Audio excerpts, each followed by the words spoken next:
Bon, bonsoir. Cette année, on attaque un nouveau cycle de conférences, donc le Zodiac, force de proposition. Alors, pour bien comprendre ce qu'on va faire cette année, l'approche que l'on a de l'astrologie un peu particulière, il y a quelques points à éclaircir pour resituer un petit peu dans un cadre global. Le premier point, c'est déjà bien prendre conscience que la planète Terre n'est pas isolée. Elle n'est pas seule, séparée, un rocher comme ça, isolé dans l'univers. La planète Terre, il faut vraiment la resituer au sein d'un ensemble, au sein d'un système solaire. Elle n'est qu'une partie d'un système entier, d'un organisme, d'un système solaire, qui lui-même, ce système solaire, n'est qu'une partie, n'est qu'un organe d'un organisme plus grand, qui est la constellation des 7 soleils dans lequel il fait partie. Lui-même étant une partie de la galaxie, de la Voie lactée, dans laquelle nous sommes tous, qui elle-même n'est qu'un organe d'un amas de galaxies, et ainsi de suite. Donc ça, c'est vraiment impossible d'humain. C'est vraiment important de garder toujours ça à l'esprit pour bien situer que, finalement, si on perçoit qu'elle fait partie d'un ensemble, forcément, on prend conscience qu'elle a son entourage a forcément des influences sur elle. Exactement comme nous, on fait partie d'une famille, on fait partie d'un pays, on fait partie d'une nation, on fait partie de l'Europe, voilà, et il y a des influences. Donc la Terre, c'est la même chose. Et l'astrologie, elle nous parle de ces influences-là, en fait, qu'il y a sur la planète Terre. Et sans trop rentrer dans les détails, en gros, les 12 influences prédominantes qui impactent la planète Terre, au sein du système solaire, au-delà du système solaire, eh ben, c'est les 12 influences du zodiaque, les 12 constellations du zodiaque. Et on dit qu'elles émanent des énergies, mais souvent on parle d'énergie comme ça. Les énergies, on ne sait pas trop ce que c'est. C'est sûr que c'est des vibrations des énergies, mais ce n'est pas seulement des vibrations des énergies non qualifiées, c'est des énergies qualifiées. On dit en fait que ces grandes consciences, que sont ces constellations, c'est des grands êtres, des grandes vies, en fait, qui vivent comme la planète Terre est un être vivant, on l'a déjà dit souvent, qui émanent des qualités. On parle d'énergie consciente des fois, ou de grandes qualités. Et en fait, c'est ces qualités qui vont venir impacter l'ensemble du système solaire et l'ensemble de la planète. Il faut bien s'imaginer que ces qualités, elles s'adressent à des ensembles. C'est des qualités absolument gigantesques qui impactent notre système solaire, mais qui impactent aussi l'entourage qu'on ne connaît pas, qui est au-delà de notre système solaire. Mais, j'allais dire, on en profite aussi quelque part. Je dis ça parce que pour bien réaliser que ces grandes qualités s'adressent à des ensembles. Et en ce qui concerne la planète, elles s'adressent à l'ensemble des règnes de la planète. Et non pas à un seul individu, à nous personnellement. C'est bien plus grand que ça, en fait. Ça, c'est vraiment important. Et fondamentalement, l'astrologie, justement, c'est une science qui s'occupe de cet ensemble et de la partie, de l'individu et de la partie, mais surtout de l'harmonie entre les deux. Comment chaque partie, au sein de l'ensemble, doit trouver sa juste place pour que le tout fonctionne en harmonie, le tout et les parties. Et c'est ce que cherche à nous révéler l'astrologie fondamentalement. Sauf que, étant donné que l'humain, avec sa conscience très individualisée et centrée sur lui, pense que l'astrologie s'adresse à lui, à ses petits problèmes, à sa petite vie. Comme si ces grandes énergies s'adressaient à juste un seul individu. Comme si nous, on s'adressait, quand on a une émotion, quand on a une intention, on s'adressait qu'à une petite cellule du pied.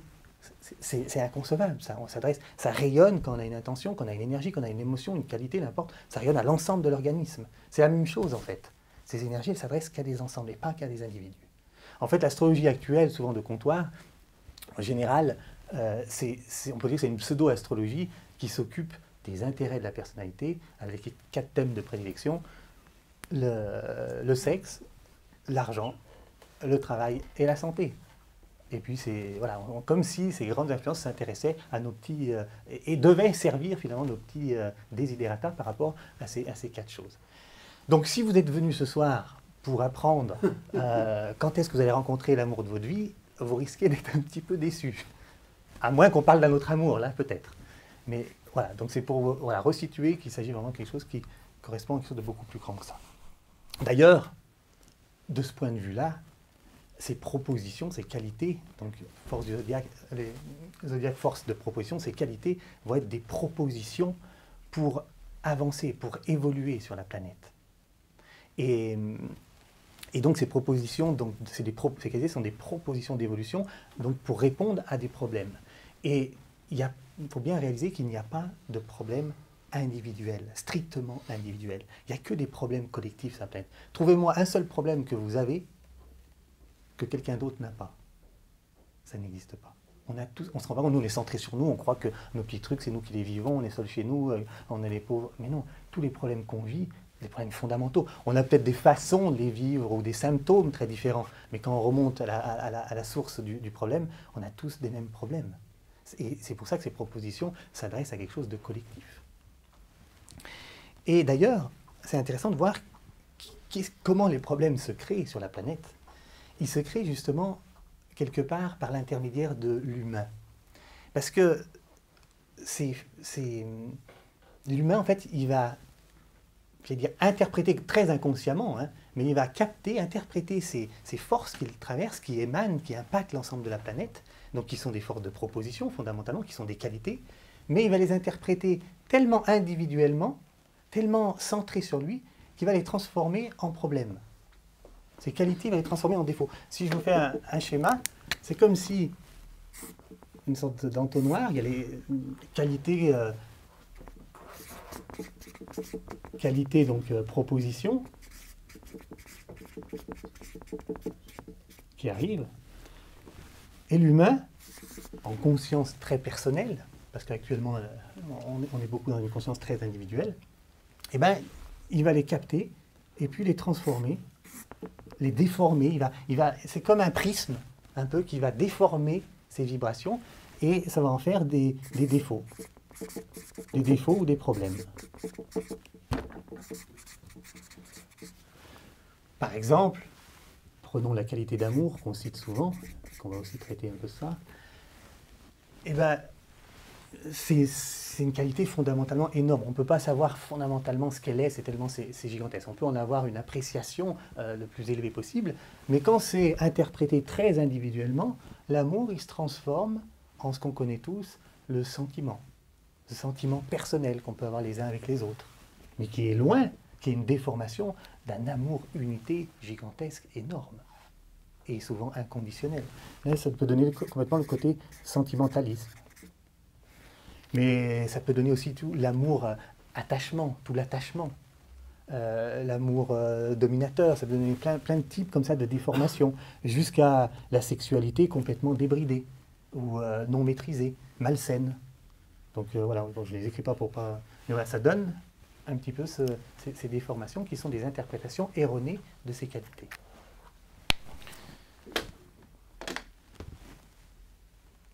Donc, nous, on va essayer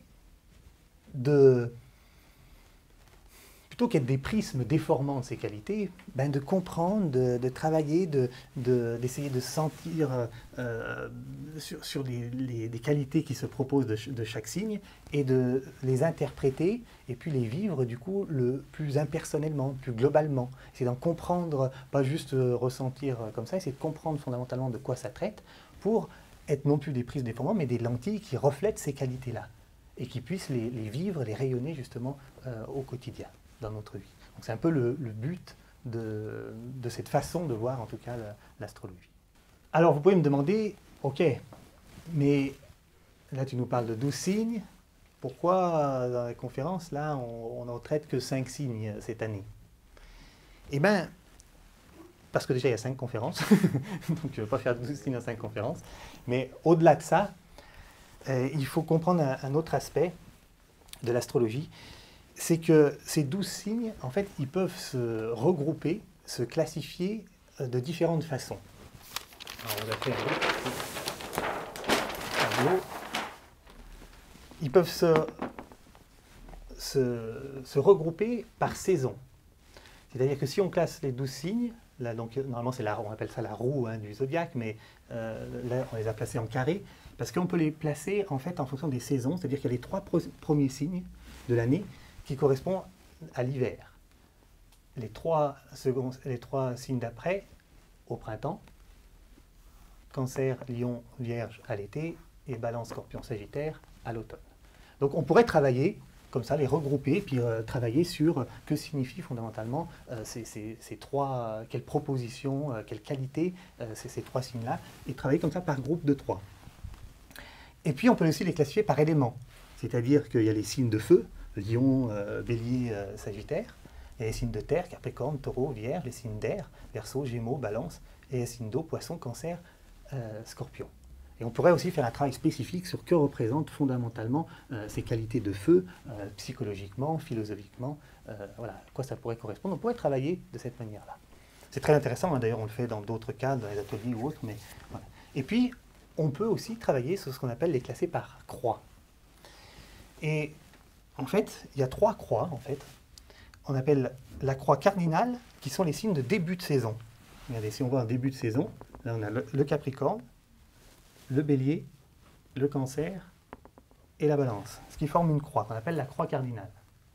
Les signes de milieu de saison, le Verseau, le Taureau, le Lion et le Scorpion, qu'on appelle la croix fixe. Bien, c'est celle qu'on a, c'est comme par là, nos 4 conférences sont sur Verseau, Taureau, Lion et Scorpion.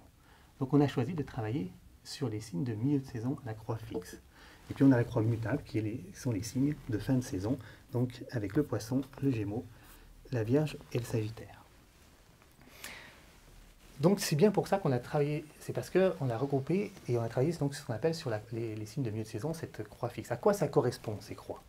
En fait, fondamentalement, au niveau global, c'est le symbole des 3 qualités fondamentales. Le symbole des fois aussi qu'on appelle de la triplicité, qu'on a entendu parler dans toutes les sagesses, dans tout l'Orient, qu'on appelle des fois le Père, le Fils, le Saint-Esprit, qu'on appelle, nous, en psychosophie, souvent le rayon 1, le rayon 2, le rayon 3, c'est-à-dire le côté du plan fondamental, le rayon 2 de l'amour, le rayon 3 de l'intelligence, de l'activité. Des fois dans des Vishnu, Brahma, Shiva aussi, c'est les 3 trinités fondamentales. Donc, on a listé un petit peu les qualités, les termes, les propositions. Parce qu'en fait, au niveau de l'humain, en fait, ces 3 croix correspondent, on pourrait dire, à 3 états de conscience différents, à 3 moments dans son évolution aussi différents, à 3 qualités qu'il va avoir à travailler au fur et à mesure de son évolution, en fonction de son état de conscience. Donc, la croix cardinale, la croix fixe, la croix mutable. Donc on a cette triplicité esprit, âme, personnalité. Donc rayon 1, comme je disais, le plan, rayon 2, l'amour, rayon 3, l'activité, Père, Fils, Saint-Esprit, vie, conscience, forme, la notion de pensée avec le mental qui correspond à la première croix, d'être, de sensibilité avec la deuxième, et le côté d'activité et le plan physique avec le troisième, mental, émotionnel, physique. La tête, le cœur, les jambes, c'est notre façon de dire. Ça correspond aussi à ce qu'on appelle les maîtres de sagesse. Ils travaillent spécifiquement avec ces signes-là. Les aspirants disciples, ils sont très concernés, on va le voir pourquoi, au niveau de la croix fixe. Et puis l'homme ordinaire, concerné beaucoup plus par la croix mutable. On dit l'homme éveillé, en cours d'éveil ou endormi. Pour ceux qui connaissent un peu les initiations, 3e, 2e et 1re initiation. Et une petite analogie pour ceux qui ont des cultures un petit peu religieuses. Vous savez que sur le mont Golgotha, le Christ, au moment de la 4e initiation, quand il s'est fait crucifier, eh ben, il était sur une croix. Lui, c'était un maître de sagesse. Ça symbolisait justement la croix cardinale. Et à côté de lui, il y avait 2 autres croix. Il y avait le mauvais larron et le bon larron. Vous vous souvenez, le voleur qui ne voulait pas se repentir et l'autre qui s'est dit « mais je veux bien me repentir ». Je crois qu'il y a autre chose. Et bien, ça relie à ça. Le bon larron correspond à la croix fixe et le mauvais larron à la croix mutable. Pourquoi? Parce que, on l'appelle d'ailleurs, en fait, nous, vous avez vu qu'on travaille sur la croix fixe, parce que justement, ça parle de l'âme, de l'amour, de la conscience, de la sensibilité, du cœur, le côté de l'aspirant disciple, en cours d'éveil. Bon, le reste, ça peut-être pas trop, mais c'est, en fait, quand l'humain en fait, commence à évoluer, quand il sort de ce qu'on appelle l'involution, vous vous souvenez du schéma qu'on fait souvent, quand il sort de l'involution, donc quand il évolue, l'âme au départ, il involue dans la matière, il construit sa personnalité, il construit son moi, sa personnalité hyper individuelle, il construit sa conscience individuelle, et puis à un moment donné, il commence à s'ouvrir, à se réorienter, à sortir du matérialisme pour se réorienter vers l'âme, vers la conscience, vers les choses essentielles, vers les qualités d'être. Et là, c'est ce qu'on appelle justement le moment de l'évolution. On pourrait dire que la croix mutable, elle est très reliée à l'involution. En fait, quand on est en involution, on est soumis aux 4 signes de la croix mutable. C'était la croix qui était ici, donc de la forme, de l'activité, du physique. Quand on commence à être en évolution, eh ben, c'est la croix fixe qui intervient. C'est les signes de la croix fixe qui vont nous donner, j'allais dire, les clés de l'évolution. C'est eux qui rentrent en jeu. Et puis la croix cardinale, c'est vraiment au sommet de l'évolution, justement ce qu'on disait pour les initiés, les maîtres de sagesse, donc qui nous concerne beaucoup moins. On appelle d'ailleurs la croix mutable, on l'appelle aussi la croix de l'expérience changeante et absorbée, ou la croix aussi de la réincarnation. C'est-à-dire que c'est les expériences, c'est quand on est en évolution, on a besoin de faire des expériences tout le temps, à droite à gauche. On ne comprend pas vraiment le sens de la vie. Donc c'est des expériences tout le temps changeantes, on part d'un côté à droite, on ne sait pas où est le sens, on ne sait pas où est la lumière, on ne sait pas. Et puis on est absorbé comme ça dans la matière. Et du coup, on a besoin on se réincarne, on est tout le temps heurté au même problème pour essayer de comprendre tout doucement, et ce qui va nous pousser à travailler la conscience pour tout doucement passer justement vers l'évolution. La croix fixe, on l'appelle la croix de la transmutation, parce que c'est ce qui nous permet de transmuter en fait l'émotionnel, transmuter la sensibilité, passer du plexus au cœur, passer du moi, de la conscience hypercentrée, au nous, à l'ensemble. Donc c'est les 4 signes qui vont nous aider à faire cette transmutation. Et les croix cardinales, eh ben, on appelle la croix de la transcendance, donc ça ne nous concerne pas tout de suite, c'est vraiment qu'il y a encore une transcendance, c'est au-delà de l'âme, donc là c'est pour plus tard. Mais donc voilà pourquoi on a choisi donc, cette année de travailler sur les énergies de la croix fixe, et qui sont justement, forcément si vous êtes là, si vous êtes intéressé par ce genre de conférence, c'est que vous ouvrez forcément à autre chose. C'est que vous posez des questions sur le sens de la vie, c'est que le monde des qualités, de la relation, de l'âme, de la conscience, vous l'appelez comme vous voulez, vous commence à vous parler. Et vous cherchez, vous êtes des chercheurs de vérité. Donc forcément, tous ces gens-là, et tels que nous, ben, on est conditionnés par ces signes. Quel que soit, ça c'est important, notre signe astrologique. Parce qu'on peut être, Scorpion, Capricorne ou Gémeaux, donc croix mutable, et pourtant être en évolution. Donc là, on est conditionné par les signes de la croix fixe. Et on peut être complètement Taureau ou Verseau et pas du tout être en évolution. On peut être complètement en évolution, donc conditionné par cette croix-là. Même des maîtres de sagesse peuvent être très bien aussi d'un autre signe. Donc il faut vraiment sentir que c'est plutôt un état de conscience qu'il y a derrière. Et puis aussi, quel que soit le moment de l'année. C'est-à-dire que on est travaillé par la croix fixe de la transmutation de l'émotionnel, donc du passé du plexus au cœur, pas juste comme ça un mois de l'année pendant le mois du Verseau, et puis c'est tout. C'est quand on en est là sur le chemin de l'évolution, mais c'est toute l'année, et ça va être même toute notre vie, où on va se faire travailler par cela. On va chercher, on va être en dualité, on va avancer, on va plus ou moins reculer, mais ça va nous donner les clés, mais voilà, pour l'ensemble de notre vie. Donc c'est ça ça nous ouvre des portes pour cela. Donc ça c'est vraiment important. Donc, parce que sinon il y en a qui disent mais oui, mais moi je viens que si c'est mon signe. Hein. Bien. Donc ces prémices posées, on va pouvoir rentrer au niveau du Verseau qui nous intéresse particulièrement ce soir. Alors je vais dire qu'il nous intéresse particulièrement ce soir, en plus parce que là en plus on rentre dans l'énergie Verseau, mais bien au-delà de ça. C'est une énergie particulièrement importante, comme on l'a dit, par rapport à la croix fixe, mais aussi parce qu'on rentre, je ne sais pas si vous avez déjà entendu, dans l'ère du Verseau. Alors l'ère du Verseau, c'est un zodiaque beaucoup plus grand que celui qu'on... En fait, nous, chaque année, en fait, j'allais dire, on tourne on parcourt un cycle annuel et on est influencé chaque mois par une énergie particulière. Donc, dans le cycle là qu'on a vu. Mais en fait, il y a un zodiaque aussi beaucoup plus grand. En fait, sur une échelle beaucoup plus grande, qui ne dure pas un an, un cycle qui ne dure pas un an, mais qui dure 26 000 ans.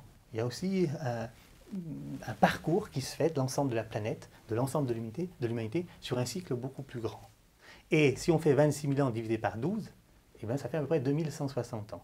C'est-à-dire que pendant 2160 ans, on est influencé par un signe particulier, par une énergie particulière. Exactement comme pendant un mois, on est influencé par rapport à un signe, et bien, sur une échelle plus large, sur un cycle plus grand, on est influencé pendant 2160 ans par un signe particulier, puis après, 2000 ans après, on change de signe. Et ce qui est intéressant, c'est qu'on vient de sortir de l'influence de l'ère des poissons. Et on commence à rentrer dans l'ère du Verseau. On commence depuis plus d'une centaine d'années, à peu près entre 100 et 200 ans, on est rentré justement sous l'influence du Verseau. Donc, cette énergie Verseau a vraiment quelque chose de particulier à nous apprendre, puisque quand on est influencé comme ça pendant 2000 ans, pendant un signe, c'est vous dire que ça impacte complètement l'ensemble des consciences sur la planète. C'est ce qui fait qu'on pense, on voit, on perçoit le monde d'une telle manière. Ça conditionne complètement nos sociétés. Je ne vais pas revenir dans les détails, mais c'est très intéressant de voir combien, par exemple, le poisson a conditionné nos derniers 2000 ans d'une manière absolument énorme. Et l'ère du Verseau, donc c'est ce qui va arriver, et ça ouvre une porte absolument gigantesque. Et dans 2000 ans, on dira, mais comment on a pu vivre, comment on vivait actuellement, tellement les choses vont changer.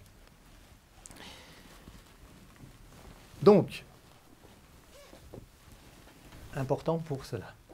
Par rapport à la croix fixe, il est aussi important parce que on va dire que c'est presque l'aboutissement aussi de la croix fixe. Il nous parle un peu c'est presque, on pourrait dire presque le signe le plus important de la croix fixe, parce que c'est un peu le but, c'est là où tous les autres signes aussi vont nous conduire. On commence un petit peu par la fin, quelque part, mais c'est pas grave parce que ça nous montre aussi un petit peu l'objectif. Les autres signes, on va reprendre des aspects, ça va nous montrer le comment, ça va montrer des étapes, ça va montrer d'autres aspects, mais qui vont nous amener aussi à ce que cherche à relayer fondamentalement le Verseau. Et l'énergie qu'elle cherche fondamentalement à relayer, c'est justement la notion d'amour-unité. Cette grande qualité d'amour-unité est reliée justement au Verseau.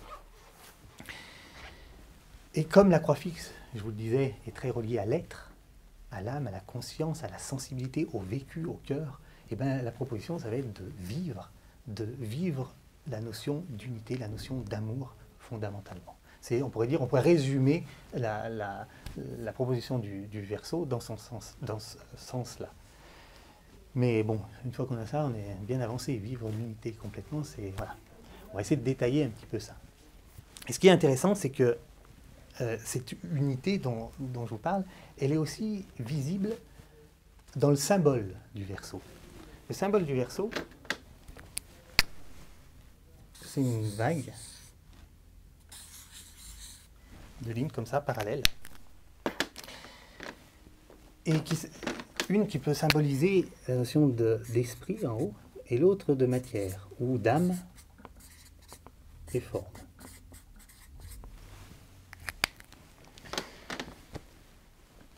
Occupons-nous de la ligne du bas, du monde de la matière et des formes, dans un premier temps. Et c'est comme si elle nous disait, par cette ligne ondulée, comme ça, continue, que le monde des formes, il est interrelié, il est mouvant, il est vivant. Il y a quelque chose de mouvant, de vivant dans l'énergie de ce symbole-là. Et comme si elle nous disait que le monde des formes, il n'est pas séparé. Ah bon, le monde des formes est quand même séparé. On voit bien que la chaise, là, est séparée de l'autre chaise, nous, on est séparés les uns des autres. En apparence, oui, mais en profondeur, non. Ce qui est intéressant de savoir, et ce que les scientifiques maintenant ont complètement prouvé, ce que les ésotéristes avaient déjà perçu il y a bien longtemps, mais sans pouvoir vraiment le prouver, ils ont prouvé que, au-delà du monde des formes, dans le substrat des mondes de formes, il y a un monde d'énergie, qui est un monde physique. C'est les scientifiques qui ont prouvé que la matière, en fait, elle était partout. En fait, nous, on voit le monde des formes, mais on ne se rend pas compte que dans l'espace environnant, ce que nous on appelle le vide, où on pense qu'il n'y a rien, eh ben, il y a de la matière invisible à l'œil nu, mais une matière subtile, lumineuse, qui interrelie toutes les formes qui existent. On appelle ça, même ils appellent ça la matière noire, ou la matière, ou l'énergie noire, parce qu'elle ne reflète pas la lumière. Mais fondamentalement, c'est comme une matrice, c'est comme une toile de fond qui est partout, autour de nous, à l'intérieur de nous. C'est la base, en fait, de toutes les formes. Il faut se l'imaginer comme un grand champ d'énergie, partout dans l'univers, partout à l'intérieur de la planète, partout où vous pouvez imaginer. Et de temps en temps, à certains endroits, il y a des formes physiques denses qui se matérialisent à partir de cette substance. Cette matière qu'on appelle, nous, le corps éthérique, les scientifiques disent qu'elle constitue 99,9% de la masse de l'univers. C'est quand même énorme. On ne réalise pas, des fois c'est des chiffres comme ça, mais ça veut dire que la majorité de la matière, elle est de cet ordre-là. Et de temps en temps, 1% comme ça, il y a une forme qui émerge. Et puis quand elle a fait son temps, que ce soit une galaxie, que ce soit un humain, que ce soit une planète, que ce soit n'importe quoi, et bien, pouf, elle se redilue dans cette soupe cosmique, dans cette soupe énergétique de partout. Et puis comme ça. Et il faut l'imaginer comme quelque chose vraiment de mouvant, de vivant, comme ça, qui émerge, qui vit, et puis qui disparaît. Donc c'est intéressant, ça nous montre que le monde des formes n'est pas séparé. Il est complètement interrelié et ne forme fondamentalement que un. Donc c'est le fondement comme ça de la non-séparabilité. Et c'est intéressant parce que, d'ailleurs même il y en a qui sont thérapeutes peut-être parmi vous, mais tous les thérapeutes vraiment holistiques et qui ont une certaine sensibilité savent bien, ils l'ont perçu déjà dans le corps humain. Ils sentent l'énergie, ils sentent le corps éthérique, ce qu'on appelle aussi des fois les nadis ou les méridiens. Ils savent que tout est complètement interconnecté, au-delà de la partie physique. Et c'est intéressant parce que, finalement, comme on disait, cette proposition d'interreliance que nous propose là le Verseau, eh ben, va répondre à des problèmes. Comme on disait, il y a une proposition, il y a des problèmes. Et cette notion d'interreliance, elle va justement répondre au problème de la séparativité. Et plus particulièrement de quelque chose que je traduirais comme ça ne regarde que moi. Je fais ce que je veux parce que ça ne regarde que moi. Souvent, c'est un état de conscience que la conscience individuelle a. C'est-à-dire que c'est vrai que quand on n'a pas conscience que tout est interrelié comme ça, ben finalement, on fait ce qu'on veut parce que ce que je fais, ce que je vis, ne regarde que moi. Je m'en fous des autres. Ça, c'est vrai que ça, c'est quand on n'est pas conscient de l'interrelation. Vous allez me dire, c'est vrai, mais quand même, maintenant, là où on en est, on a quand même pas mal conscience de l'interrelation. On a fait quand même des sacrés progrès. Et quand on sait bien que si on achète un smartphone tout neuf tous les ans, eh ben, on contribue au travail des enfants en Chine ou à l'autre bout du monde. Il y a une interrelation entre ce que je fais, ce que je vis, et je vois bien que ça regarde aussi d'autres parties. On a conscience aussi que si on met du Roundup là partout autour dans notre jardin localement, ben, ça a des conséquences beaucoup plus larges. On a conscience de cette interrelation. Et c'est vrai, vous avez raison qu'on a conscience de cette interrelation, mais pas depuis si longtemps. Ça fait quoi, une centaine d'années, tout à peine qu'on a vraiment conscience de cette interrelation. On a fait des vastes progrès qui correspondent intéressant avec l'ère de l'entrée dans l'ère du Verseau. C'est-à-dire qu'on commence en effet de plus en plus à se rendre compte que ce qu'on vit a des impacts, un petit peu ce qu'on fait a des impacts à droite et à gauche. On a fait d'ailleurs, dans ce sens-là, on a fait des découvertes, c'est la découverte du siècle dernier absolument gigantesque, c'est Internet. Internet qui est complètement la matérialisation du corps éthérique. C'est-à-dire c'est aussi un réseau comme ça de communication invisible qui nous relie complètement les uns aux autres. Et bientôt qui va relier l'ensemble de la planète. Pour l'instant qui relie les 3/4, mais qui va bientôt être la totalité. Et où il y a des informations qui circulent et on voit bien que voilà, si on poste quelque chose à un endroit à un moment, ben, ouf, ça se retrouve de l'autre côté et il y a une interrelation qui se met en place. C'est vrai qu'on a énormément progressé de la conscience de l'interrelation. Mais au niveau simplement physique, est-ce qu'on a pris conscience de cette interrelation au niveau des formes émotionnelles, qu'on appelle les désirs, qui sont aussi de l'ordre du physique, ou des formes mentales, des formes pensées? Est-ce qu'on a pris vraiment conscience, et c'est aussi une des propositions de ce Verseau, que lorsque je me mets dans une colère noire, par exemple contre moi-même, ou contre mon voisin, ou contre je ne sais pas qui, est-ce qu'on a conscience que cette émotion, cette colère, eh ben, elle court sur ces réseaux, sur ces fils d'énergie du corps éthérique. Et puis elle vient impacter le corps émotionnel de notre entourage proche, mais aussi très éloigné. Quand on prendra vraiment conscience que, imaginez les foyers de guerre qu'il y a partout dans le monde, qui sont des foyers d'émotionnels absolument inflammés, eh ben, sont alimentés par nos propres émotionnels pas du tout gérés, ben là on commencera à se rendre compte de la véritable interrelation du monde des formes. Pareil que nos pensées sont complètement interreliées et qu'elles s'entremêlent les unes avec les autres. Donc qu'elles ont un impact sur les uns et sur les autres. C'est vrai que plus on comprendra le corps éthérique, comme dans l'ère du Verseau, ça va, les scientifiques vont découvrir de plus en plus cela, plus ça sera quelque chose de tellement tangible, on aura même les yeux qui vont commencer aussi à se développer au fur et à mesure des siècles, on le verra de plus en plus. Et là, notre sensibilité aussi va augmenter par rapport à ça, et on ne fera plus n'importe quoi quelque part. Maintenant, c'est ce qu'on fait déjà au niveau physiquement, au niveau pollution, mais on ne fera plus n'importe quoi au niveau émotionnel et au niveau mental. Et ça sera effectif parce qu'on le verra, cela. Et c'est pour ça qu'on pourra dire, et c'est ce qu'on peut travailler comme proposition, de dire, mais tout ce que pas seulement ce que je fais, mais ce que je fais, ce que je vis, et bien finalement, regarde tout le monde. Parce que ça impacte tout le monde. C'est ça la proposition qui irait, j'allais dire, à opposer au « ça ne me regarde que moi ». Il y a vraiment quelque chose que ce que je fais, ce que je vis, impacte tout le monde, donc ça regarde tout le monde. C'est une autre façon complètement de percevoir, de relationner du coup. Et puis, donc ça c'est, on va dire, le côté unité des formes physiques, mais il faut bien se rendre compte, et le schéma nous le montre aussi, qu'il y a cette même unité au niveau du monde de l'âme. Le monde de l'âme, il nous dit qu'il est fondamentalement unité, et qu'il n'est pas, alors que nous on le perçoit en général comme mon âme. On parle souvent de mon âme, d'ailleurs on parle de ton âme, son âme, mon âme m'a dit, puis d'ailleurs on s'adresse à notre âme un peu individuellement, comme si on s'adressait des fois un peu à un copain, est-ce que tu pourrais pas me dépanner quelque part, je suis un peu dans la merde, là, ou je suis vraiment en mauvaise santé, est-ce que tu pourrais pas me guérir, est-ce que tu pourrais pas m'apporter de la sérénité, de la joie, est-ce que tu pourrais pas... voilà, on fait comme ça des demandes à l'âme, comme si l'âme était un petit peu à notre service. On imagine comme ça une personnalité en mieux, en fait, mais à notre service. En fait, on ne se rend pas compte, mais on se représente le monde de l'âme un peu comme on se représente le monde de la personnalité. On projette finalement notre représentation du monde des formes, du monde de la personnalité, sur le monde de l'âme. Et on se fait une image de l'âme de cette manière-là. En plus, à notre service, si possible. Mais c'est complètement méconnaître fondamentalement ce qu'est l'âme. Tous les grands livres de sagesse et tous les enseignements fondamentaux qui un peu poussés nous disent que l'âme n'est pas du tout individuelle. L'âme est fondamentalement collective. Elle est fondamentalement unie à toutes les autres âmes. Elle ne fait qu'un avec toutes les autres âmes.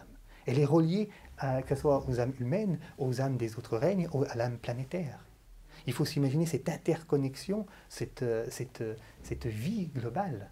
C'est exactement comme la main, quand je mets la main inversée comme ça, nous on est dessous en tant que personnalité, on peut contacter, nous en fait on contacte ou on prend conscience d'un tout petite parcelle de notre âme, je dis oui c'est mon âme individualisée, puis l'autre à côté il a son âme, mais fondamentalement, sont complètement reliées, elles font partie d'un grand ensemble, d'un grand organisme, et elles sont en unité avec cela. Et ça change tout dans la perception, parce que elle a en plus... elle a un plan, elle a un but, l'âme. Ça, je vous réfère aux deux conférences de l'année dernière, les deux dernières conférences, où on a vraiment vu combien c'est une œuvre collective, c'est un chantier collectif qui est à l'œuvre. C'est des groupes d'âmes, des familles d'âmes qui ont pour but d'amener l'amour, l'unité partout sur la Terre. Et elles ne sont pas du tout à notre service. L'âme n'est pas du tout à notre service. Bien au contraire, on avait vu combien c'est plutôt nous qui étions au service de l'âme. L'âme doit se servir de la personnalité pour amener l'amour partout sur la Terre. C'est plutôt la personnalité qui doit être au service de l'âme, et pas l'inverse. Avec, bien sûr, son libre accord, avec le libre accord de la personnalité, la volonté propre de la personnalité. On y reviendra dans les conférences en Lion, qui est le signe opposé et complémentaire du Verseau, mais l'importance d'avoir travaillé la conscience de soi, sa volonté propre pour être en accord avec le projet de l'âme et y participer consciemment. Mais ça n'empêche pas que la personnalité soit au service de l'âme et non pas l'âme à notre service. Mais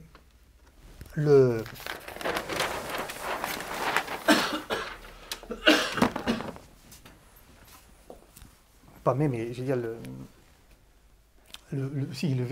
on pourrait dire le verso moyen, l'homme ordinaire moyen, eh bien, quand il va peut-être saisir, mais qui a des fois de bonne volonté, mais qui n'a pas vraiment creusé la question de l'âme, qui n'a pas compris fondamentalement que l'âme, ce qu'on a appelé là, cette conscience universelle, qu'on appelle des fois aussi conscience d'ensemble ou conscience de groupe, qui est vraiment sensible à ce groupe d'âmes, mais il n'a pas vraiment compris à la fois ce que c'est, et puis vraiment son but, mais il a perçu comme ça, on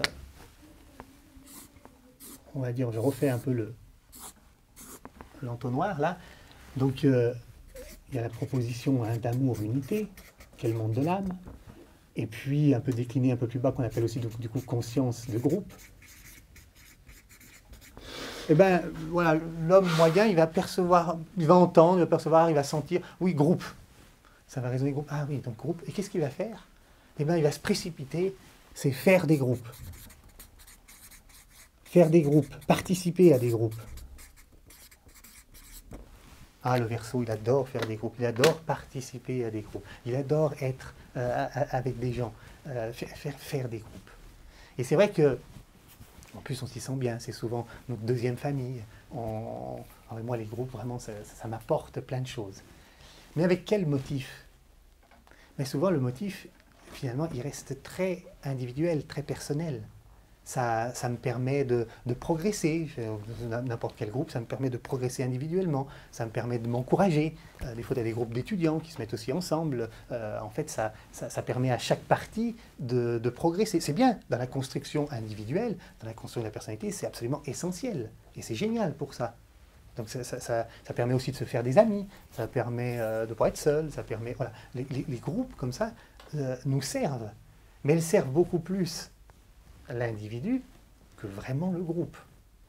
En fait, ils ne servent pas du tout la vie de l'âme, qui est conscience de groupe. C'est-à-dire qu'on peut être complètement en groupe, mais en conscience individuelle. Ce n'est pas parce qu'on est en groupe qu'on est en conscience de groupe. Et souvent, il y a une confusion absolument énorme par rapport à ça.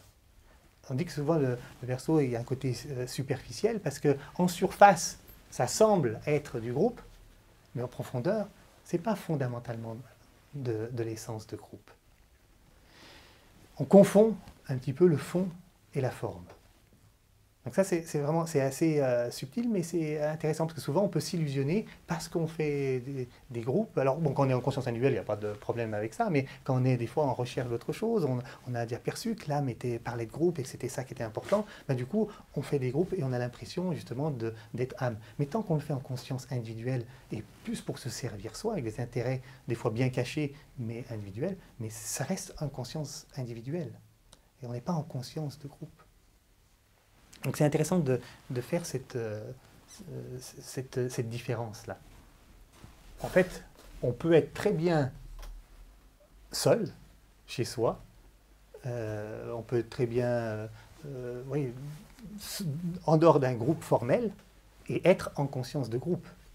Parce que la conscience de groupe, finalement, c'est se sentir, j'allais dire, faire partie d'un ensemble. Sentir que, fondamentalement, on n'est qu'une partie d'un grand ensemble. Et à la fois on est le tout, et à la fois on est la partie qui fait partie de ce tout. C'est une conscience élargie. Fondamentalement, c'est la conscience planétaire de tous les groupes qui existent, de toutes les vies qui existent, et de se sentir faire partie, et chacun étant qu'une partie de cela, mais c'est valable pour n'importe quel, que ce soit une famille, un pays, un couple, n'importe quel groupe, c'est se sentir à la fois partie et tout. Donc c'est ça, tu peux être seul chez toi, et être en conscience de groupe. Tu n'es pas obligé de participer à des groupes pour cela. Tu peux jouer avec tes enfants, tu peux aller au travail, tu peux faire plein de choses de cet ordre-là, et pourtant travailler cette conscience élargie. Et c'est intéressant parce que du coup, ça nous je vous disais que c'est les Verseaux qui sont un peu sensibles à ça, mais c'est valable pour tout le monde. On voit bien que nous-mêmes, des fois, on confond entre le fond et la forme par rapport à ça. Et même ça pose des problèmes. Par exemple, on le voit au niveau même international. Vous savez combien l'Europe, par exemple, c'est un groupe, c'est un projet de groupe très intéressant, fondamentalement. Mais pourquoi ça ne marche pas fondamentalement? Parce que, justement, il y a beaucoup de gens à l'intérieur qui sont en conscience de groupe, mais il y en a plein qui ne le sont pas du tout. Du coup, qui sont là beaucoup plus pour leurs intérêts personnels. Et du coup, qui fait barrage, j'allais dire, à la vie vraiment de groupe, à la vie de qualité, d'unité, d'amour que la conscience de groupe peut faire amener au sein du groupe. Et en fait, la conscience individuelle fait barrage à ce flot de vie, à ce flot d'amour qui peut vraiment unir, qui peut révéler le sens du groupe fondamental, l'inspirer, lui donner de l'élan, lui donner de la vitalité pour avancer, pour savoir ce qu'il a à faire par rapport à un ensemble. Mais le problème, c'est que quand il y a trop de conscience individuelle dans un groupe, mais l'accès à la conscience de groupe et à la qualité d'amour-unité est bloqué. Et c'est ce qu'on perçoit souvent. C'est pour ça qu'il y a certains groupes qui ont beaucoup de mal à avancer. Mais c'est pareil dans un couple. Souvent, il y a dans des couples, et puis bon, ça marche un temps et tout ça, mais des fois, ça ne marche pas fondamentalement parce qu'on y va en conscience individuelle. C'est comme s'il y avait toujours deux consciences individuelles qui vivaient, qui essayaient d'aller vivre à deux, c'est une sorte de petit groupe, mais en restant soi-même, en restant individuel.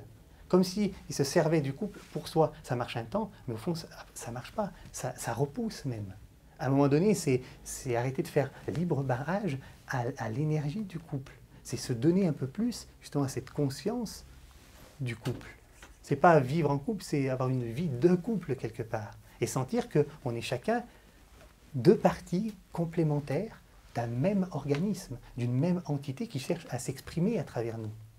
Et si la conscience de groupe est beaucoup plus élargie, même sentir que le couple est peut-être qu'une partie d'un ensemble plus vaste et qui a peut-être un sens par rapport à l'ensemble, qui va peut-être inspirer du coup le couple dans une certaine direction, une certaine créativité.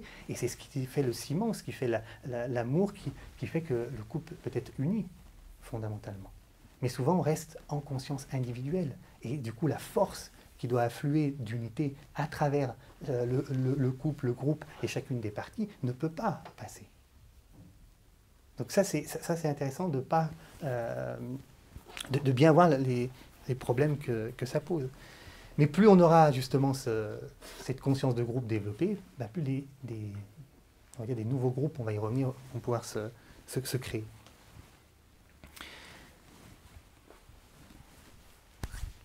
Et ça nous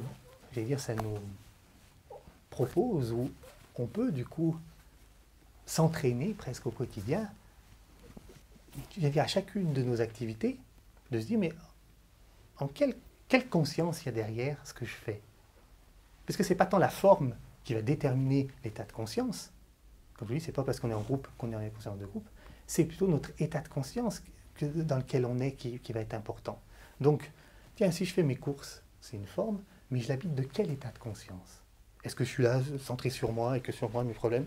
Mais je peux très bien faire mes courses en étant en conscience beaucoup plus ouverte, en sentant les autres, en sentant qu'on est un groupe ensemble d'autres personnes, rien que déjà celles que je vois là dans le magasin, même là, on est là ensemble, mais on peut être très centré sur soi, et puis on peut sentir que, tiens, c'est un groupe qui est fondamentalement relié, on est simplement une partie d'un ensemble, et nous-mêmes reliés avec d'autres groupes. Et il y a quelque chose peut-être qui cherche de l'âme de groupe à passer à travers nous, à travers chacun des individus, par les pensées, par nos sensations, par tout ce qu'on vit. Mais soit on peut bloquer cette énergie de conscience de groupe par notre conscience hyper individualisée de ce qu'on est. Et ça, à chaque moment de notre vie. On n'y arrivera pas tout le temps, hein, mais c'est très intéressant. Marcher en forêt, concentrer que sur soi, ses pieds, sa posture, ou sur toutes les vies qu'il y a partout autour de nous, et combien on fait partie d'un ensemble, et peut-être si on pousse, sentir qu'on fait partie complètement du tout, et qu'on est même cela. Et là, il y a des choses qui se passent, très intéressantes. Donc c'est vraiment une invitation, et on verra d'ailleurs, entre autres choses, ce qui se passe, c'est que les formes, du coup, nos activités vont peut-être évoluer, vont peut-être changer de rythme, vont peut-être se transformer tout doucement. On verra peut-être que bah, je ne peux plus critiquer le voisin finalement en conscience de groupe. C'est une activité finalement qui requiert qu'une conscience complètement individuelle. Si je suis en conscience de groupe, cette activité disparaît actuellement. Cette activité ou oui, cette forme disparaît d'elle-même. Quand on change de conscience, fondamentalement, il y a certaines formes qui se transforment. Peut-être il y a certaines activités, même on verra au niveau mondial, certains sports, peut-être même de compétition, complètement acharnés les uns par rapport aux autres, disparaîtront d'eux-mêmes. Parce que plein de gens, de plus en plus, seront en conscience de groupe, ou peut-être même dans nos vies. Déjà, c'est ce qu'on voit apparaître. On voit des jeux coopératifs émerger encore depuis l'ère du Verseau, qui n'existait pas tellement forcément avant, mais en masse. Parce que de plus en plus, il y a des gens qui sont en conscience de groupe et qui ont envie de jouer à autre chose, quelque part. Même si, je vous l'accorde, le Monopoly est encore le jeu le plus vendu au monde. Normal, parce que la majorité, pour l'instant, de l'humanité est encore en construction de soi et encore en conscience individuelle. Mais ça va évoluer avec la porte du Verseau. Et oui, et c'est là que c'est intéressant parce que ça nous amène sur une autre idée qui est une autre proposition. C'est bien du Verseau, c'est de sentir que c'est l'état de conscience qui va transformer les formes. Donc je vous dis, c'est naturellement, c'est-à-dire qu'on va sentir que si on est en conscience de groupe, ça change les formes. C'est notre conscience qui change les formes. On peut changer le monde par notre changement de conscience. Et pas l'inverse. Ce n'est pas les formes qui changent la conscience. C'est notre conscience qui fait évoluer, changer les formes. Mais comment la conscience, elle change? Comme je disais, par le silence, par des temps d'introspection, par des temps d'ouverture intérieure, par des temps de réflexion profonde, par des temps de partage, par un rythme, par aussi oui, les discussions des fois profondes d'être à être, et des choses comme ça qui changent. La conscience se change. Du coup, c'est ça qui va faire changer nos formes d'activité. Mais dans notre société, combien de temps, combien d'argent, combien d'énergie est passé à cela, quand on voit, même dans nos vies? Pas énormément. Et oui, parce qu'on voit bien que ce soit au niveau économique, que ce soit au niveau politique, que ce soit, on croit encore, et même dans nos vies, que c'est les formes qui ont le pouvoir de faire changer notre conscience. On ne se rend pas compte, mais on a l'impression, on déforme bien l'énergie du Verseau en pensant que ce n'est pas la conscience qui fait changer les formes, c'est les formes qui vont nous faire changer de conscience. C'est pour ça qu'on mise tout sur les réformes, sur l'aménagement, sur les méthodes, sur des nouvelles formes, comme si elles étaient indispensables à notre survie, comme si sans ces formes, on ne pouvait pas grandir fondamentalement. Mais on nous abreuve de cela. Même, voilà, même des gens des fois qui savent, on se laisse même avoir par cela. Je vais prendre tel... tiens, je vais porter un bijou, je vais passer un quartz rose qui va m'ouvrir le chakra du cœur. Essayez, il paraît que ça ouvre le chakra du cœur. Donc il va ouvrir la conscience. La forme qui changerait la conscience. Mais voilà, ou je vais prendre tel truc pour m'ouvrir la conscience. Mais c'est encore le pouvoir de la forme sur la conscience. Alors vous allez dire, oh, c'est anodin, t'exagères un petit peu, c'est pas si anodin que ça. Parce que lorsque on succombe quelque part à ça, lorsqu'on ne fait pas le discernement par rapport à ça, mais finalement, on nourrit l'idée que c'est la forme qui change la conscience. Et du coup, on nourrit ce type de société qui nous abreuve et qui nous étouffe sous un monde de formes. Et qui nous dit, mais si vous n'avez pas tel portable ou si vous n'avez pas la piscine dans votre jardin, mais vous ne pouvez pas être heureux. Vous ne pouvez pas avoir une conscience épanouie et heureuse. Il vous faut telle forme, il vous faut cela. Vous ne pouvez pas être une vraie femme si vous n'avez pas un corps parfait de femme. Vous ne pouvez pas être un vrai homme si vous n'êtes pas musclé comme Zeus ou j'en sais rien, comme Apollon. Vous ne pouvez pas... Voilà, c'est comme si c'était une société où le monde des formes nous rendait esclaves des formes. Donc des fois, des petites choses anodines comme ça, on n'est pas très clair par rapport, est-ce que c'est la conscience qui change vraiment les formes? Est-ce qu'on y croit? Est-ce qu'on le vit? Est-ce qu'on sent que l'âme en nous, c'est ça, c'est si on change intérieurement, on changera le monde des formes, on changera le monde en général? Ou est-ce qu'on pense que c'est les formes qui ont le pouvoir de cela? Et là, on se laisse complètement devenir esclave du monde des formes. Le pire, c'est le transhumanisme, où l'avenir de l'humain, c'est la machine.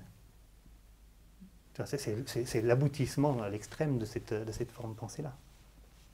Donc voilà, c'est cette proposition de bien discerner que la conscience change des formes, vraiment permet de répondre à ce type de problématique-là, de cette société hyper formelle, matérialiste par rapport à ça. Et du coup, ça amène à une troisième idée qui est où là aussi il va y avoir besoin de discernement, qui est la notion du pouvoir de l'âme à l'intérieur des formes, à ne pas confondre avec le pouvoir de l'âme sur les formes. Je vais m'expliquer. Le pouvoir de l'âme sur les formes, c'est quand, par exemple, on utilise, on en voit fleurir d'ailleurs de partout, contactez votre âme, utilisez le pouvoir de l'âme pour vous guérir, pour guérir vos maladies, les maladies de vos proches. En 2 week-ends, vous saurez guérir toutes les maladies. Et puis, on va amener l'énergie de l'âme pour vraiment que ça change sur les formes.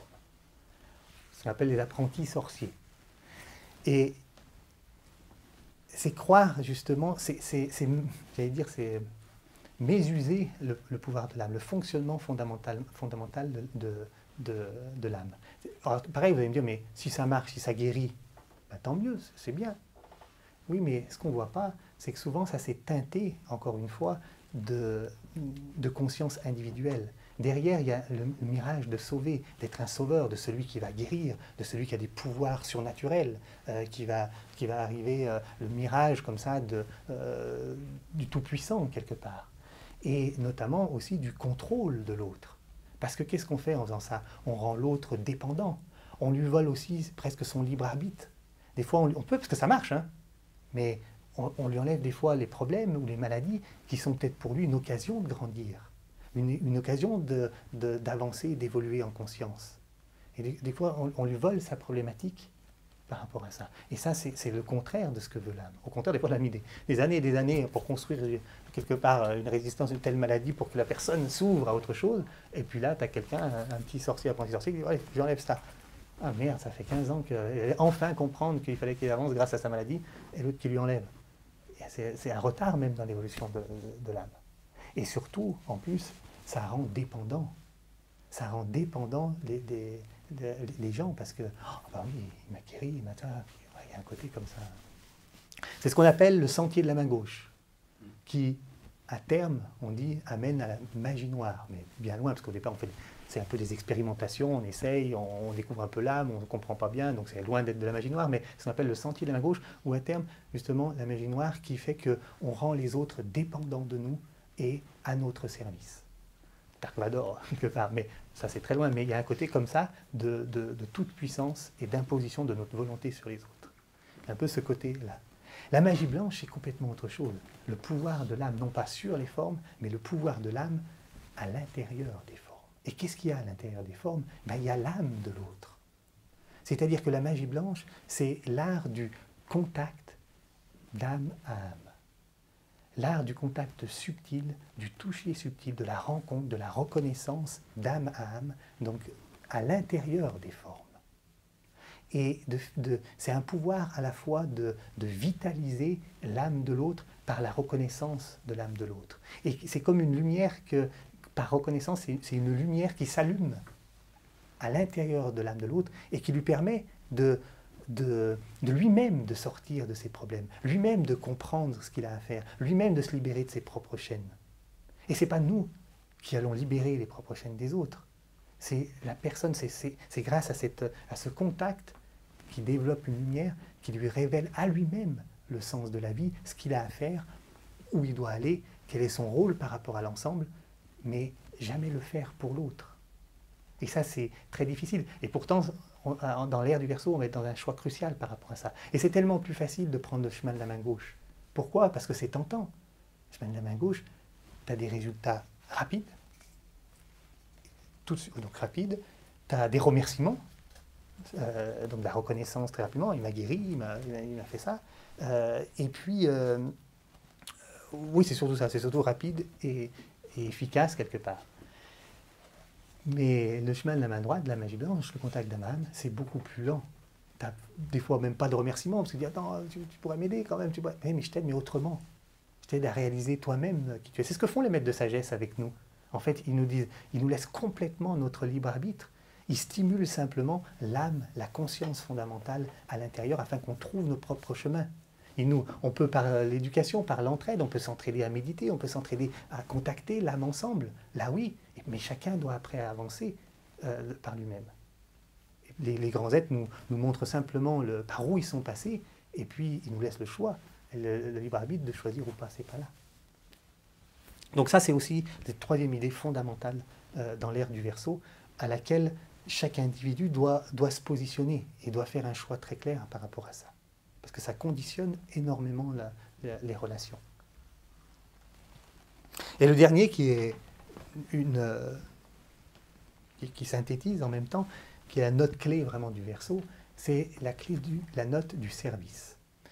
Le Verseau, on l'appelle fondamentalement le serviteur du monde, qui est relié justement au service, mais pas le service tel que, on va dire, le Verseau moyen pourrait le comprendre, ou l'homme moyen pourrait le comprendre, parce qu'on est tous des Verseaux en miniature quelque part.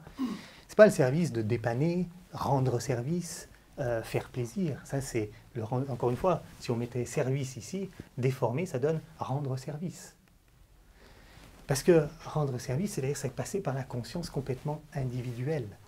Et souvent, on a beaucoup plus d'intérêt personnel à servir. Ça nous rapporte souvent quelque chose de rendre service, de dépanner. Pareil, des remerciements, de la reconnaissance, des copains. D'ailleurs, souvent on entend même des parents qui disent avec tout ce que j'ai fait pour lui, pourtant on parle d'amour inconditionnel des fois des parents, mais avec tout ce que j'ai fait, sous-entendu, il pourrait bien me le rendre. Donc quelque part, c'était pas si désintéressé que ça. Parce qu'il y a un intérêt souvent personnel à rendre. Puis ça rend heureux aussi de servir, ça nous fait du bien aussi souvent à nous. Je ne dis pas par là qu'il ne faut pas servir ou il ne faut pas dépanner, ce n'est pas du tout ce que je veux dire. Je dis simplement que souvent le motif n'est pas si désintéressé que ça. Il est souvent même très intéressé. Ça peut même nous permettre des fois de s'acheter une petite place au paradis. Et on ne dit pas que si on rend service, si on est sympa avec les autres, on aura une petite place au paradis. Derrière, il y a toujours combien de gens rendent service dans les religions, des fois, pour être sûr au moins je ne serai pas puni par Dieu. Il y a un intérêt personnel derrière. C'est encore beaucoup teinté d'individualisme. On peut même rendre service avec l'attente en retour de gagner beaucoup d'argent. On dit d'ailleurs que ça sert beaucoup plus en fait celui qui sert que celui qui est servi quelque part. Gagner beaucoup d'argent, regardez au niveau mondial, par exemple la Chine. Comment elle opère? Elle rend service, là. Je ne sais pas si vous avez suivi un peu les informations, mais elle rend service à énormément de pays pauvres dans le monde, en prêtant de l'argent, en offrant de la main-d'œuvre. Mais à quelles conditions? Des taux d'intérêt exorbitants derrière et des contrats sur les sols très juteux. Donc je rends service, mais en attendant, avec des contreparties derrière. Mais on fait pareil, hein, les pays riches, quand il y a un tsunami, quand il y a des catastrophes naturelles à droite, à gauche, des séismes, des intempéries. Regardez le flot d'argent, on rend service, on est de bonne volonté, on donne. Mais qui c'est derrière qui va avoir les contrats de reconstruction et qui vont gagner beaucoup d'argent avec ça? Ceux qui ont rendu le plus service, ceux qui ont amené plus d'argent. On voit que c'est aussi bien nous-mêmes individuels, mais au niveau collectif, se rendre service, il est absolument partout, mais encore teinté de conscience émotionnelle, conscience individuelle absolument énorme. Et ce que je vous disais, c'est qu'il y a un autre type, le Verseau, en fait, il me dit là, vous avez simplement capté la notion de service, mais encore trop déformée. C'est-à-dire que plus vous avez passé en conscience de groupe, plus vous pouvez rejoindre un autre type de service. Et justement, on dit que le service, c'est l'émanation naturelle de l'âme à travers la personnalité. L'émanation naturelle de l'âme à travers la personnalité. C'est-à-dire qu'il y a émanation naturelle de l'âme lorsque la conscience individuelle, le moi-je égoïste, ne fait plus barrage à cela. Et naturellement, ça peut passer. Et ce que nous propose le Verseau, et la croix fixe en général, c'est d'apprendre on y reviendra dans les autres signes, d'apprendre à se donner, d'apprendre à devenir, à fusionner avec cette qualité de l'âme, cette qualité d'amour, cette qualité d'unité fondamentale. Cette qualité de conscience de groupe. Plus qu'on soit en groupe, qu'on soit individuellement, qu'on soit le plus souvent possible, chaque fois qu'intérieurement on devient un peu plus cela, qu'on se ressent faire partie du tout, et bien qu'est-ce qui se passe? Ça, puisque je disais, ça allume une lumière à l'intérieur, ça allume une radiation, il y a quelque chose de l'énergie de l'âme qui s'écoule naturellement à travers nous. Et qui s'écoule non pas pour nous, mais qui s'écoule à travers nous. Et c'est ça qui va servir fondamentalement. Parce que comme je vous disais, au niveau de la forme, on n'est pas séparés.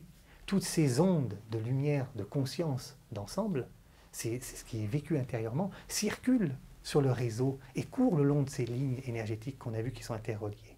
Et c'est ça qui va servir justement l'âme de partout, parce que comme on disait, ça va pénétrer à l'intérieur des formes, et c'est l'énergie de l'âme qui va réveiller la troisième idée qu'on avait vue, qui va réveiller, qui va vivifier l'âme à travers les formes, par l'intermédiaire du corps éthérique. Il faut imaginer, et c'est ce qu'on appelle vraiment les vrais serviteurs du monde, donc qui ne cherchent pas seulement à rendre service, mais réellement à servir. C'est comme un flot continu, du coup, d'eau, de lumière, qui passe à travers et qui éveille et qui guérit de l'intérieur, qui inspire les groupes, qui inspire les individus, qui régénère l'humanité par l'amour. On dit que le Verseau, c'est le verseur d'eau, il est symbolisé par une cruche d'eau, ça coule en continu. Ben c'est ça, c'est ce symbole-là. Mais c'est par notre état d'être que cela se fait. Et on peut tous participer justement à être des vrais serviteurs du monde. C'est ce que propose cette énergie Verseau. Là, on dit même que c'est lui qui gère la circulation sanguine dans le corps humain. Le sang qui vient du cœur, qui donne la vitalité. Mais c'est pareil au niveau de l'organisme. C'est ce qui vient du cœur, par l'amour, on contacte l'amour, et c'est cet amour qui vient vitaliser fondamentalement la conscience. Et c'est ça qui maintient la société vraiment en vie et qui la pousse vers l'évolution. Heureusement qu'il y a beaucoup de gens, et de plus en plus, qui font ce travail-là. Et ce n'est pas par les formes, ce n'est pas par des méthodes, ce n'est pas en amenant des choses, c'est par la conscience, fondamentalement. Au sein des formes. Les formes sont importantes, mais en tant que moyen pour mettre en œuvre cela, pas en tant que but. Pour conclure, on peut dire que le Verseau nous parle d'amour, nous parle d'unité fondamentalement, de conscience de groupe, mais aussi de l'importance du monde des formes. Et qu'on a aussi beaucoup parlé de la forme. Et donc du rapport entre la conscience et la forme, de ne pas mélanger l'un et l'autre, de savoir d'avoir une hiérarchie entre la conscience et la forme. Les deux sont importants, mais vraiment une hiérarchie entre les deux. Et donc, comme on l'a vu, de vraiment veiller à ce que ça soit vraiment la conscience de groupe qui soit de plus en plus, ou en tout cas qui tend vers la conscience de groupe, la conscience d'interrelation, qui anime nos formes de vie, le premier point qu'on a vu. Qui tend, le deuxième point aussi, à comprendre que c'est le changement de conscience qui fait changer le monde, qui fait changer les formes. Deuxième point. Troisième point, de faire confiance au pouvoir vivifiant, le pouvoir de vie de l'âme avec l'âme des autres, et qui réveille l'âme, qui vivifie l'âme de chacun. Et c'est ça qui guérira fondamentalement. C'est un amour guérisseur du contact d'âme-âme, faire confiance à ce contact d'âme-âme. Et dernier point, justement, qui nous enseigne justement à servir, à se donner, à s'ouvrir, à ne plus faire barrage à ce flot de vie et d'amour, et de plus en plus, voilà, par petits moments, par petits instants, le percevoir, le vivre, et pour le laisser émaner, rayonner à travers nous. C'est ça qui est vraiment aussi donc guérisseur, qu'on appelle le vrai service. Et c'est là qu'on verra apparaître, au fur et à mesure de l'ère du Verseau, justement, une société où c'est plus la conscience individuelle, c'est plus le monde des formes qui dominera, mais la base, et c'est ce qu'on verra de plus en plus, la norme, c'est le monde des qualités qui viennent de l'âme, les mondes de qualité de coopération, de fraternité, qui sont des déclinaisons qu'on pourrait détailler, hein, d'ailleurs, des déclinaisons de cette qualité d'amour, mais ça sera vraiment une société basée, quand l'âme circulera à travers nous, de plus en plus sur la coopération, la fraternité, la reconnaissance, toutes des qualités qui vont complètement transformer notre société, nos modes de vie et de relations. Et si on écoute bien, si on regarde, on ne reste pas en superficie de ce qui se passe et tous les problèmes qu'il y a dans le monde, si on regarde vraiment au-delà, on sent le raz-de-marée qui est en train d'arriver. On sent le vent tourner et on sent qu'il y a d'ailleurs plein d'initiatives, et on entend à droite à gauche, qui sont alimentées par ces qualités-là. Ça, c'est le monde de demain qui arrive en masse. C'est l'ère du Verseau, c'est cette porte qui s'ouvre et qui va changer le monde. On peut y participer. Donc entre servir ou se servir, à nous de choisir. C'était le titre de ce soir. Ce que je vous propose, c'est de faire un petit moment de méditation pour justement pratiquer ce service, pour le coup.